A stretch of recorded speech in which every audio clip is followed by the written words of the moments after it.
Salut, c'est Audrey. Aujourd'hui, je vais te faire une vidéo sur les limites pour répondre à une question qui m'a été posée dans un commentaire. La question était, je ne sais pas comment poser mes limites, je ne sais pas quelles peuvent être mes limites, parce que je ne sais pas ce qui est acceptable comme comportement venant de l'autre. Quand il fait ou qu'il dit ça, est-ce que je dois me rebeller ou est-ce que ça passe? Est-ce qu'il abuse ou c'est acceptable et normal?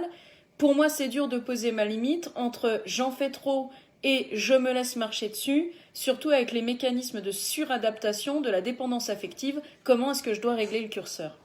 Et ça, c'est une question hyper intéressante parce que avant de se demander comment poser des limites, la première question à se poser, c'est qu'est-ce qui fait que je n'ai pas appris à poser des limites?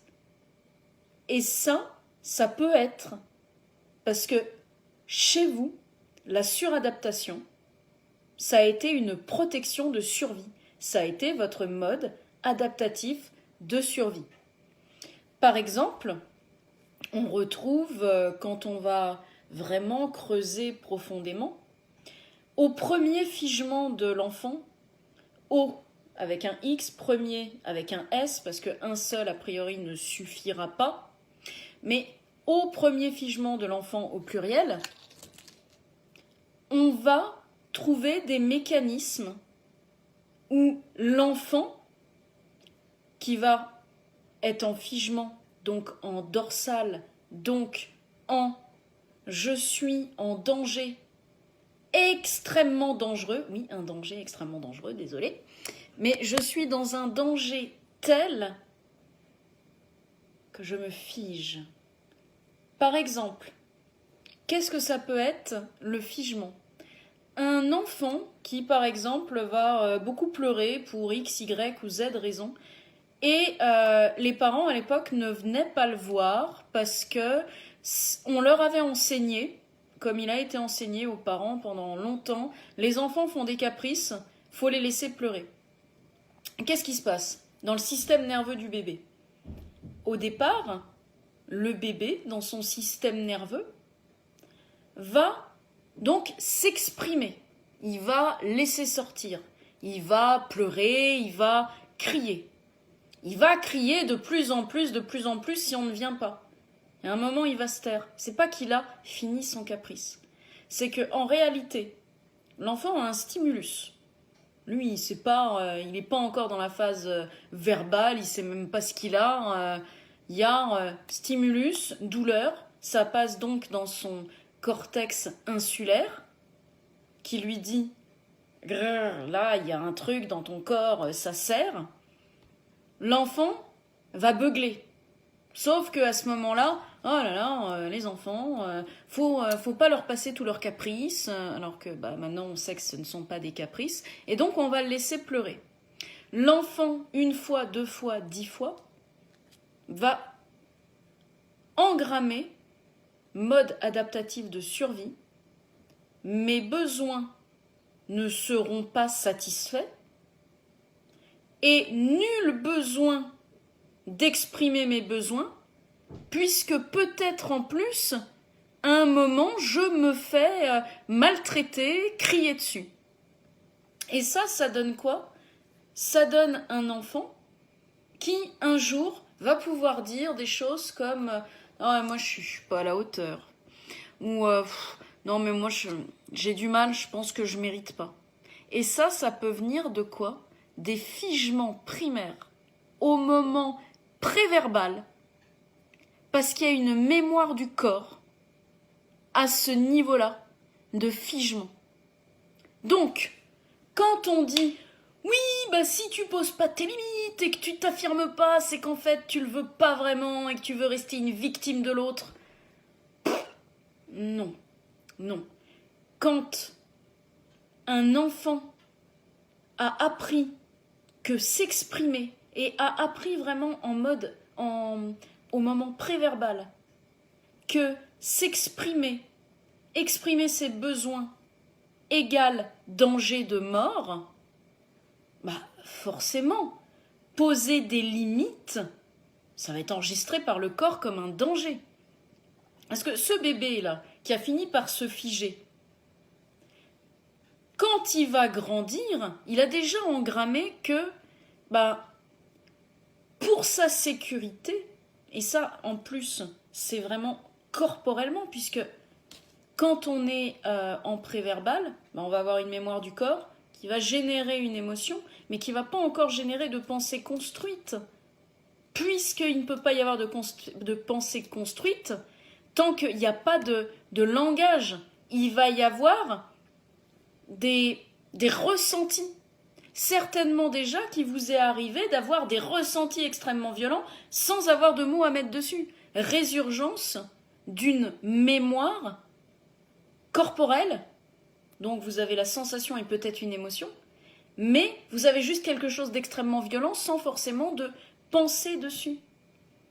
Et le jour où vous dépassez cette phase préverbale, vous ne savez pas pourquoi, mais vous allez déjà avoir des pensées qui vont vous traverser comme « Non mais moi je ne vais pas demander ça parce que je ne le mérite pas, mais moi je ne suis pas à la hauteur. » Parce qu'en réalité, déjà est engrammé comme un mode adaptatif de survie pour vous protéger de la mort, qu'il vaut mieux croire que je n'ai pas de valeur.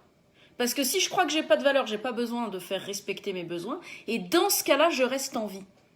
Donc forcément, si je n'ai pas de valeur pour rester en vie, et que je ne fais pas respecter mes besoins pour rester en vie, si je ne fais pas respecter mes besoins, je ne vais pas construire d'identité du soi.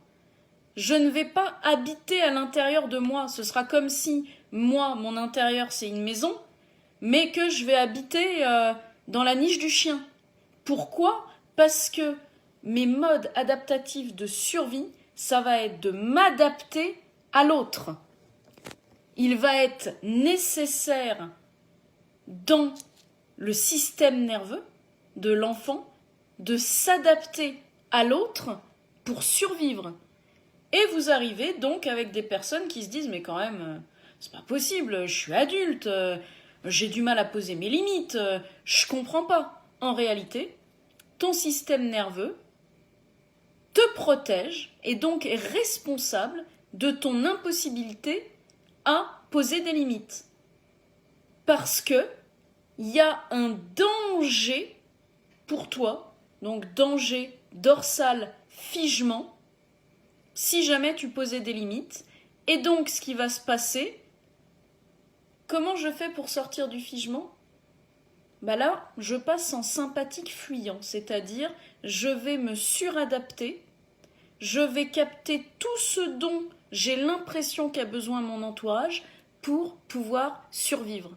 Et c'est ça qui fait que les personnes qui n'ont pas construit d'identité du soi, parce qu'à un moment, elles n'ont pas pu pour leur survie, vont se retrouver avec une résurgence de pensées qui viennent comme ça, qui viennent du dorsal. Je suis pas à la hauteur, moi je suis nulle, non mais je mérite pas. Ou au-dessus, on va avoir « Ah mais moi je sais pas ce que j'aime. Non, moi je sais pas, non mais moi j'aime être en présence des autres, mais moi je sais pas ce que j'aime. » Oui, normal, l'identité du soi n'a pas été construite et pour l'instant vous habitez dans la niche. Et ça veut dire quoi habiter dans la niche du chien ? Ça veut dire me suradapter aux autres pour,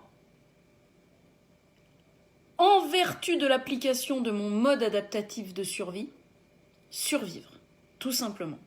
Aujourd'hui, évidemment, vous vous dites « Ah, mais c'est pas possible, enfin, il s'est rien passé dans ma jeunesse, ok, cette suradaptation, mais j'en ai marre. » Mais en fait, la suradaptation n'est que le symptôme qu'il y a eu un mode adaptatif de survie nécessaire dans le figement et que c'est ça qu'il y a à aller voir. L'idée, c'est pas de vous faire violence pour vous dire « Ouais, c'est bon, je suis capable de poser des limites. » Non, l'idée, c'est de voir « Ah ouais, j'aimerais poser des limites, mais il y a un truc extrêmement violent à l'intérieur de moi qui me dit non. » Ce qui explique ensuite, non pas que vous êtes influençable, mais qu'en fait, votre référence, ce sera l'extérieur.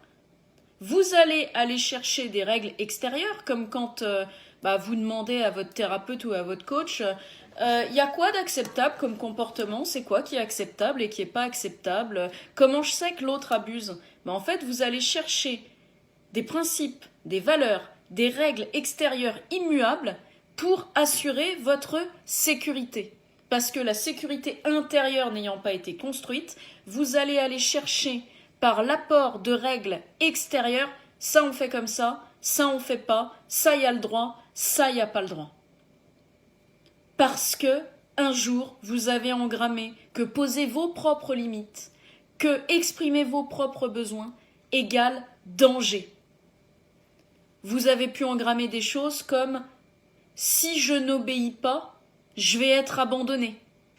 Parce que plusieurs fois, on vous a, par exemple, comparé à votre frère ou à votre sœur qui, lui ou elle, est sage, alors que vous, oh là là, vous allez dans tous les sens, qu'est-ce que j'ai fait pour avoir un gamin pareil, etc.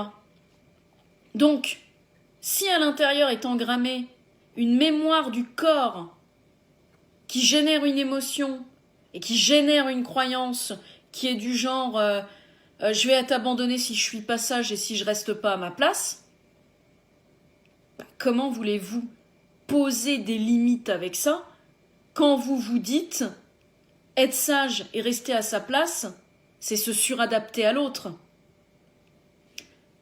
Donc, voilà ce que je voulais vous dire sur la pose de limites pour que vous voyez que ça n'est pas comment je fais pour poser des limites, la vraie question, puisque là vous êtes en train de montrer en fait comment je fais parce que je n'ai pas construit mon intériorité, je n'ai pas pu.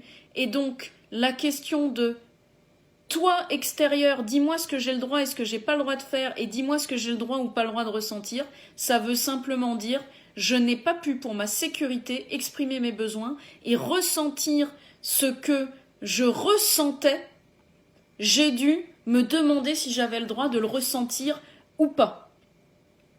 Donc ce qui va être important pour vous là, c'est premièrement de vous demander quels sont les principes et les valeurs que vous appliquez en ce moment à votre vie.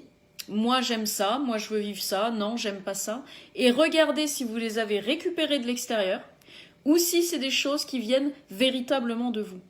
Et si vous n'arrivez pas à faire la différence, si vous êtes coincé là-dessus, on peut s'appeler, puisque moi c'est vraiment ma spécialité, d'aller chercher à l'intérieur pour voir quelle est la croyance, quelles sont les émotions associées, et d'aller délivrer les mémoires du corps pour que enfin vous puissiez vous sentir libéré, vous puissiez vous sentir dans la sérénité et non plus dans l'hypervigilance, et dans la capacité à dire non, ça j'ai pas envie de faire ça, là où avant vous étiez dans la suradaptation. Parce que c'est comme ça que ça se passe. Vous arrivez en mode oh là là, mais je n'ose pas dire non à ça parce que sinon on m'invitera plus, etc.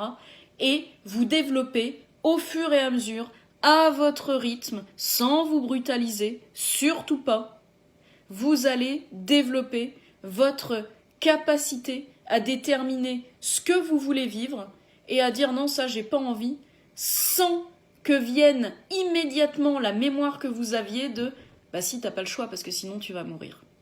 Donc je vous laisse avec ça. Si vous voulez me contacter pour un accompagnement sur ce sujet, vous m'écrivez en MP ou vous écrivez un commentaire sous la vidéo. Je vous souhaite une bonne journée et à bientôt.